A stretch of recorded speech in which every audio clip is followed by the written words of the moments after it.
I would recommend this book.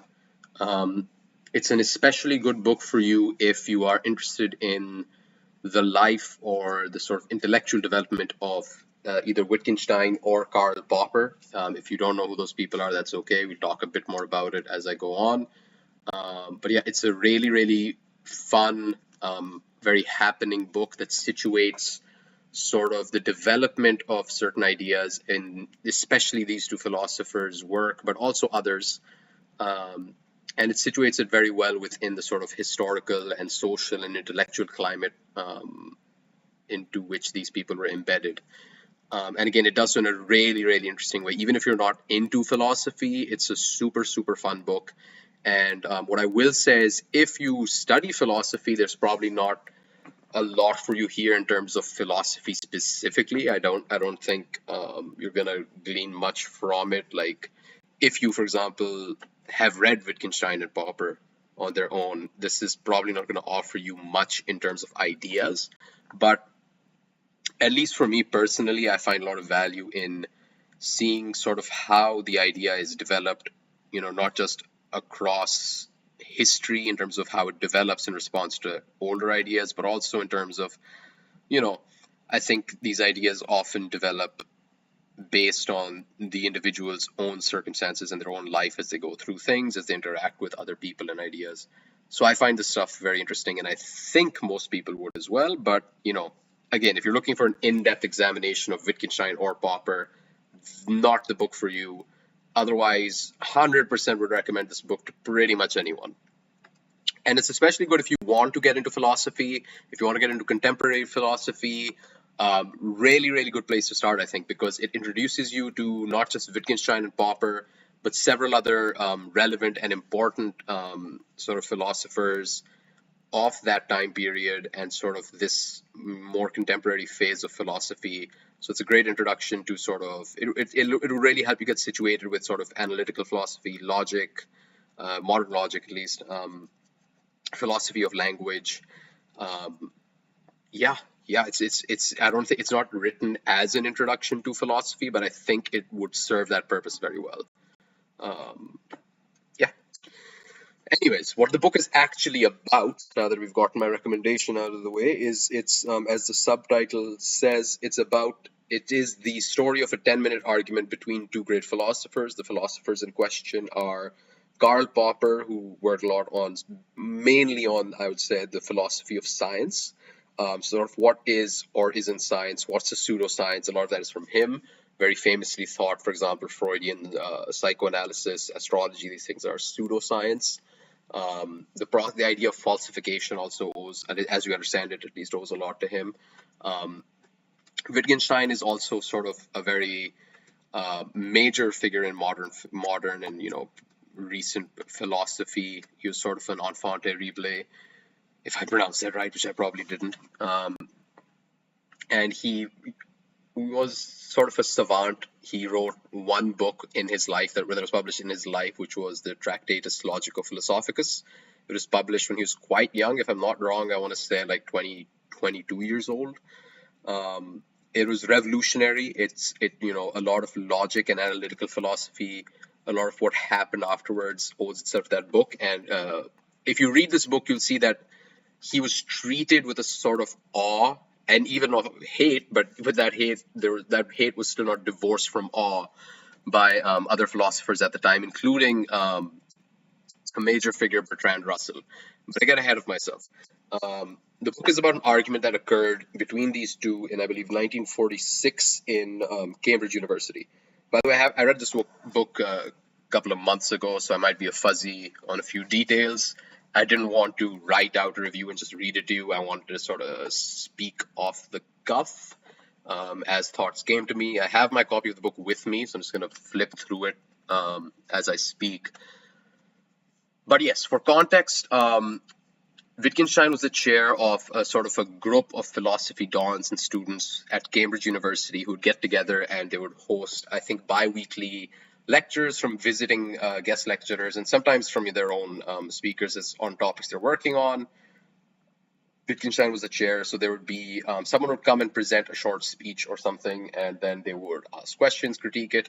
And the sort of person Wittgenstein was, it would often devolve into Wittgenstein sort of like taking control of the days, of the proceedings of the event, sort of taking the driver's seat. It becomes more so of Wittgenstein's response to ideas or his elaboration of an ideas. At least that's the sense that I get from it. And that's the Moral Sciences Club. And Karl Popper, who's familiar with Wittgenstein's work and did not like Wittgenstein, was called as a guest speaker at the Moral Sciences Club. And so that's the context for this 10-minute argument that gets really heated in what occurs. So what happens is the Moral Sciences Club invites Popper to give a speech. And the topic of is that Popper chooses is, can there be philosophical problems? We'll get to that a bit at the end.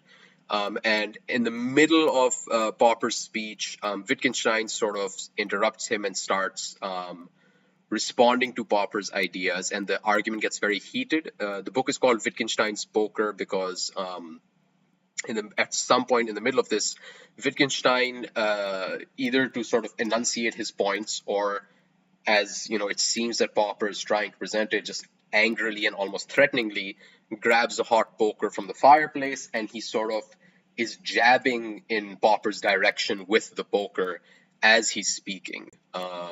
So again, it gets very heated. Wittgenstein grabs the poker, and at a certain point, he asks Popper to, and this is Popper's presentation of events, and we'll get to whether that's, you know, what version of events is the right version of events. But he points the poker at Popper and asks him to give an example of a moral rule, which, you know, actually I won't get too much into the actual philosophy. I think that's better explained by the book itself or by other books. But he asked Popper for an example of a moral rule, and Popper sort of jokingly says not to brandish a poker or not to threaten visiting lecturers. And at this, you know, Wittgenstein sort of, you know, drops the poker on the floor and turns around and stomps off angrily, slams the door behind him. End of the day, Popper wins. Haha. At least that's Popper's version of events. There's many people there, many students there, students of Wittgenstein, even as someone who was a student of both Wittgenstein and Popper at different points. Lots of people dispute that presentation of events. I also personally don't think it's the most likely way things actually turned out. I think the most reasonable way things turned out was that Popper didn't actually say, you know, not to point things at visiting lecturers until after Wittgenstein had left. I also, but you know, again, that's something you can get into as you read the book. I don't want to ruin it for you too much. If I'm just going to philosophize over what I think happened, then you might as well just go read the book. Anyways, lots of people, as I said, were present at this presentation. Chief among them, most important among them, and as the book says, you know, in some sense, the great, most important, or the only audience for either of Wittgenstein or Popper was Bertrand Russell. Probably everyone, if not, you know, if you're watching this video, you probably have heard of Bertrand Russell. Major figure in modern philosophy. He wrote the landmark History of Western Philosophy, which is slightly dated, but it is still, if you Google, hey, how do I get into philosophy? How do I start learning philosophy? A lot of people will point you towards that book. He did a lot of work on analytical philosophy, logic, and he was older than both of these two gentlemen and sort of a mentor to Wittgenstein, ? Not really. To some extent he was, especially in Wittgenstein's earlier days, but Wittgenstein sort of grows out of Russell in some sense. Actually, I have a couple of quotes I had marked somewhere in the book which I think elaborate on the relationship quite well. Right, so, what's this?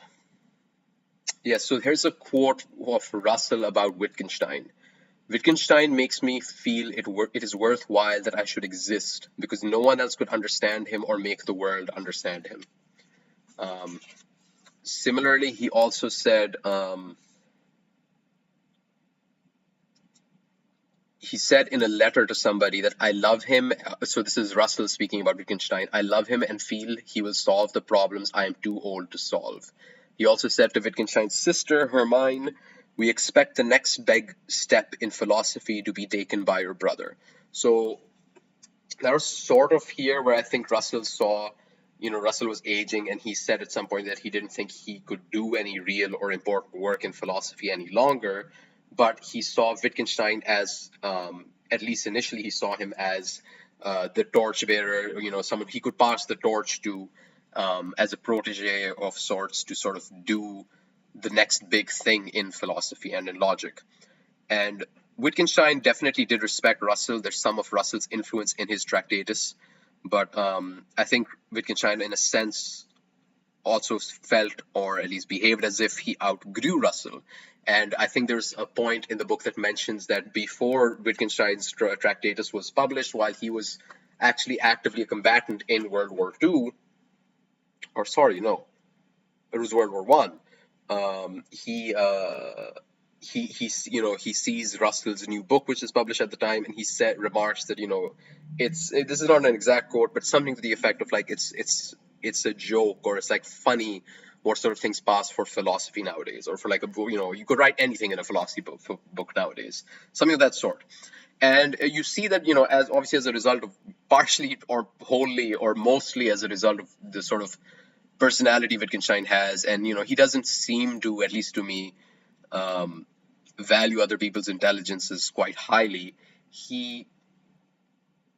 The relationship between Russell and Wittgenstein kind of sours to some extent. I think they're still cordial, but it does sour, and you can see a bit of that in the argument. So when Wittgenstein and Popper are arguing, Russell steps in. Mostly it seems on the side of Popper, and Wittgenstein says, I'm reading directly from the book here, Wittgenstein says, you misunderstand me, Russell. You always misunderstand me. He emphasizes Miss, and Russell comes out as Russell. Russell says, you're mixing things up, Wittgenstein. You always mix things up. On the other hand, Popper had never actually met Russell until this event, or just before this event, this meeting at the Moral Sciences Club. But he really looked up to Russell.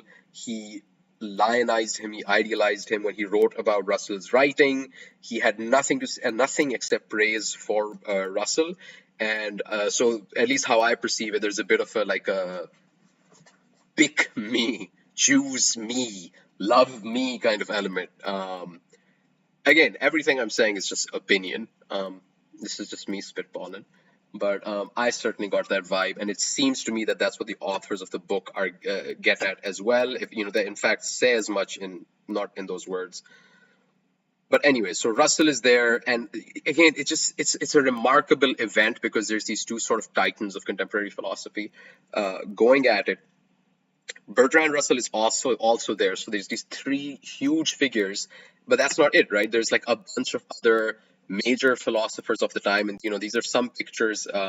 There's Braithwaite, there's Toulmin, there's Geach, there's one of the note taker of the meeting and a student of Wittgenstein's, Vasfi Hijab, is there. There's like, honestly, I can't even remember. There's John Wisdom, I believe. Like there's a laundry list of people who are in attendance, and that's a lot of the reason why I recommend the book and why it's so interesting. Is it feels like one of those moments when it just like shows you how deeply colorful and interesting the world and history can be at times. Like that all these people were in one room, that they had these connections, and really this in itself was somewhat interesting, but it's far more interesting when the book gets into the lives and the social and the intellectual context of these people more broadly, beyond just this quick 10-minute argument. Because you see that they had connections to all sorts of people, and this is non-exhaustive, but like you see they have connections to Alan Turing, to Sigmund Freud, to Maynard Keynes, the economist, to everybody's favorite lizard person, George Soros. That was a joke. Please don't kill me. Haha, that was also a joke. Gustav Klimt, the painter. Alan Turing. Did I say Alan Turing? I probably said Alan Turing. But yeah, just like it's a who's who. It feels almost like it's made up because of how many, it just feels like there's just too many opportunities to name drop like major figures in different fields, but that's just how it was. It's super, super interesting. It makes the world so rich, and it makes real life feel rich. At least it did for me. In fact, there's even a connection with a famous Austrian painter who went to the same school as Wittgenstein growing up, but we don't need to talk about that. The argument itself, again, like I said, like it's not really clear exactly what has happened. The notes for the meeting are relatively sparse. Um, and it seems like, Popper's presentation of events sort of paints Wittgenstein as getting really angry because he's like confronted or challenged, and Wittgenstein storms out. Popper wins. And Wittgenstein actually barely ever spoke about this at all, except briefly. I think there's only one mention of it in a letter or perhaps a diary entry soon afterwards. Um, and maybe an indirect reference at one point to Popper when he says like something about like two-bit philosophers or slum philosophers or something of that nature. But Wittgenstein doesn't really dwell on this event much at all, it seems, whereas Popper seems to be gloating about it really into his old age and even after Wittgenstein dies, which is, to me, it feels very crass. But yeah, and also you get the sense from Popper he's this is kind of like both of their personalities were honestly perfectly geared to cause a conflagration of this sort happening. One is Wittgenstein was kind of this big famous guy who everyone was in awe of. Popper was kind of on the peripheries but like just getting more attention now. And Wittgenstein, they were both from Austria, yet they had never met. They had overlapping social circles in many ways. I think it's super interesting, but they never met. Like Wittgenstein, literally, someone asked him about Popper, and he said, Karl Popper, who the hell is that? Or like, I don't know who that is, something like that. And yet they had never met. Popper certainly knew who Wittgenstein was, certainly was familiar with Wittgenstein's work to some extent. And there was also a group of philosophers in Vienna known as the Vienna Circle who really idolized Wittgenstein. Like they truly looked up to him. They treated him as, I don't know what you want to call it, but as their North Star almost. And not Wittgenstein, Popper in his book, in his autobiography, or memoir, I don't know what you want to call it, he has a chapter saying who killed the Vienna Circle, and he says something, if I'm not wrong, about like I must confess that I must take responsibility. So he says that he's the man who killed the Vienna Circle. Side note, there's someone in the Vienna Circle actually gets shot by a student. It's just that's Matt Schlick, I think it was his name. Really, just a lot going on in these circles in this time period. It's super, super interesting. A man has died, and I just laughed about it, unfortunately. Sorry about that. But so you see there's a bit of that. There seems to be a bit of that gloating sort of desire to take someone down in Popper's personality, right? He wants to be seen as the guy who killed the Vienna Circle. Because he was, not, and by killing the Vienna Circle, he means that sort of his ideas of philosophy of science, sort of killed their understanding of things. And I'm not going to get too much into that, but there's, sort of his response to, I think, their validation argument, and pointing out flaws in their arguments is what that's a reference to. But you see there's this element in him of wanting to sort of be victorious over someone else. Similarly, Wittgenstein is a very, very combative individual, especially, and combative isn't even really the real right word. It seems like he just steamrolls over people, and he's not this most socially like competent individual. It seems like there's a story of him like he's in someone else's house, but without asking, he sort of like starts readjusting their gramophone. He was building a house once, and he had them redo the roof in a certain room because he wanted it 3 millimeters higher than it was. And generally, when someone was speaking at the Moral Sciences Club or in general, he would often speak over them, and again, like sort of take the reins away from them, and sort of take over. And then I think Popper was so combative. Like there's even stories of him staying at someone's house, and he's just like argues until like he's driven this woman mad, and then in the morning he's like fine because he kind of got it out of his system. So I think when Wittgenstein gets up and starts speaking or asking Popper or sort of challenging Popper's presentation, um, Popper, unlike a lot of other people, probably did not just back down and let Wittgenstein take the reins, but sort of challenged Wittgenstein in a way that probably frustrated Wittgenstein. Not necessarily that the ideas of one challenged the others very efficiently, but their personalities certainly were primed to piss them both off. And I think that's what happened. And I think probably Popper's degree of snarkiness didn't, rub Wittgenstein the wrong way, and he left. I don't think him leaving is a sort of surrender, which feels like how Popper wants to paint this event. But to me, it just feels like he just got frustrated and left. And again, that is something Wittgenstein kind of seems want to do. Like he, at a certain point, to just effed off and went to, I think, Norway, and lived as like a sheep herd or a farmer on a hillside, and just it was for like 8 years or something, if I'm not wrong. He just like left. Um, so yes, they're both they're both odd individuals, and like it makes sense why they would beef the way they were beefing. What I will say about the book, as much as I do recommend it, what does suck about it, where it flops in some senses, I know this was only a 10-minute argument, so you would say to yourself, and the book is like 300 and something pages long, and you say to yourself, how can they fit that much of a 10-minute argument into 300 and something pages? And the answer is, and this probably would have put me off buying the book if I understood this to be the case. It's most of the book isn't about the argument. Most of the book is about the context of the argument rather than the argument itself. If you want to get to the brass tacks of the argument, you could read maybe the intro and first chapter and then skip to chapter, I don't know, 18 or 19, and you don't have to read anything in the middle for the most part. So that can sound off-putting. It certainly would have sounded off-putting to me.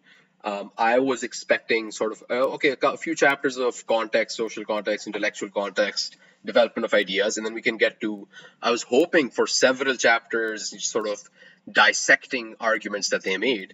But again, there's really not a lot of what specifically was said in the argument, just a few bits and bobs here and there. Which again, that can sound off-putting, but to me, as much as I wish there was more of that, I still would recommend this book. It was really, really great. The actual arguments that they had, the actual topic was so Wasfi Hijab, who was the note taker and I think the secretary, I don't know what you call it, and he wrote an invitation to Karl Popper saying that it's an invitation for you to come and give like a small speech on some philosophical puzzle. And for context, a lot of Wittgenstein's ideation, and I don't want this to be a video about, hey, what's Wittgenstein's philosophy? And if the book didn't go too much into the content of the argument, I'm certainly not equipped to either at this point, at least.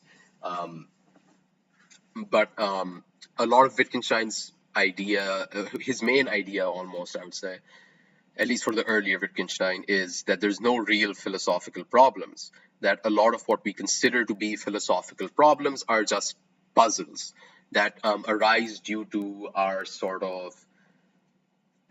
language itself. So it sort of ties philosophy of language to logic. Wittgenstein famously says in the Tractatus that sort of the limits of my language are the limits of my world, or something of that nature. It's been a minute since I read any of the Tractatus. I intend to read it again, but I actually only read excerpts in school, so I'm going to read it again. But so that's sort of Wittgenstein's position, is that there's no real philosophical problems. It's pretty much just puzzles, or these sort of misunderstandings or confusions, or again, puzzles really is the best word, that arise due to sort of language itself and problems that inhere in that sort of relationship. Whereas Popper disagrees and thinks that there are genuine philosophical problems. In fact, he thinks that Wittgenstein's position is sort of inherently contradictory, because it is in itself, it presents a philosophical problem, and regardless, that's sort of what the argument hinges about. And that's actually, it's no surprise that Wittgenstein would get up and sort of argue with Popper over this. It's both of them sort of, it's a core issue for both of them. In fact, I just recall, actually, sorry to speak out of order, but Popper actually said somewhere, I'm just flipping through the book trying to find it, but he said somewhere that he basically confessed that, like, I went there and I chose this topic hoping to provoke Wittgenstein into an argument. Um,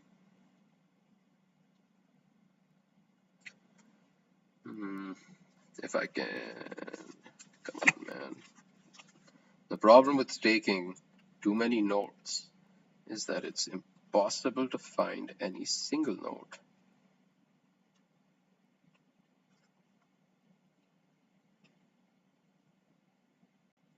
Yes, so I'm reading from the book here.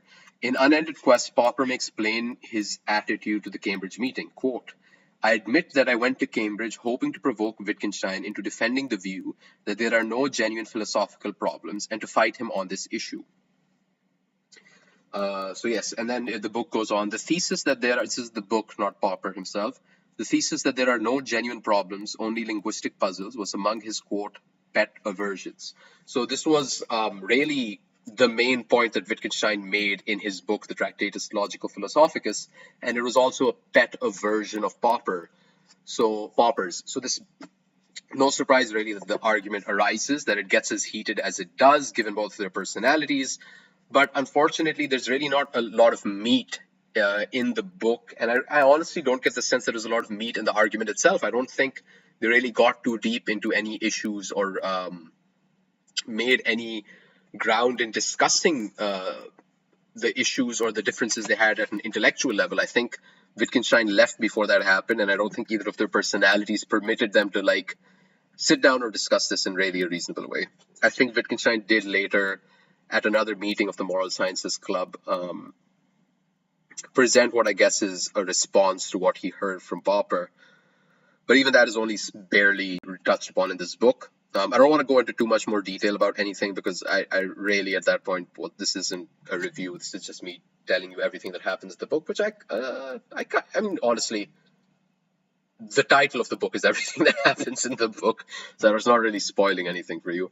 So yeah, next books that I hope to read soon that I think are relevant, and these will not be the immediate books I need I read next. I have other books on my shelf, other books I'm reading right now. So I don't know when I'll get to this, but at some point I want to read the Tractatus Logico-Philosophicus, Wittgenstein's book. I read more of Popper than I have of Wittgenstein. I've read some about Wittgenstein, and I've read excerpts from the Tractatus, especially, mostly, actually entirely a few years ago. So I felt the need after reading this to sort of look back into it, read a bit more on Wittgenstein. For Popper, I feel like I've read enough. He's very clear cut in his language, which was something he admired about Russell. So I might read more of Popper or reread some of Popper at some point, but it's not high up on my list. Mostly in terms of Popper, I would like to read more people who responded to Popper or Popper's ideas about philosophy of science, which is kind of its whole other rabbit hole. So, people like Feyerabend, Kuhn, others, but that be as it may. The book I'm most excited to read at some point in terms of its connection to this book and the contents of his book is Beyond Wittgenstein's Poker. So this is sort of a follow-up book to this one. It's by Peter Munz, who was present at the event. If I'm not wrong, he is the individual who is a student of both Karl Popper and of Wittgenstein. And this is a discussion of the event, but more so of the ideas within the event. And I read the blurb a while ago, but off the top of my head, I believe Munz says something about this is him sort of examining the ideas themselves, and more so, if they hadn't gotten so heated and had this argument, here's how this argument could have gone. And so that's super, super interesting for me. And that's more actually what I wanted out of this book, at least when I first got it. But upon reflection, I think the order makes more sense this way, as sort of like a 1-2 combo, right? You read Wittgenstein's Poker, it sets up everything, it gives you all the context, it gives you a simple delineation of events, of ideas, of relationships, of everything. And then when you read Beyond Wittgenstein's Poker, at least this is my imagining, I haven't read it yet, you can have like a really much more in-depth, more nuanced understanding. I think it'll pay dividends to read Wittgenstein's Poker first and then Beyond Wittgenstein's Poker. Not sure when I'll read this. Hopefully soon, maybe not. I read a lot of things. I don't have particular order. Um, but yeah, any other books that you guys would recommend or that you'd like me to review, or if you want, I don't know, man. I'm new to YouTube. You guys tell me what's up, yo. Thanks for listening. Hope this didn't suck too bad. Have a great day. Like, subscribe. Um, Stay in school. Take care of yourselves.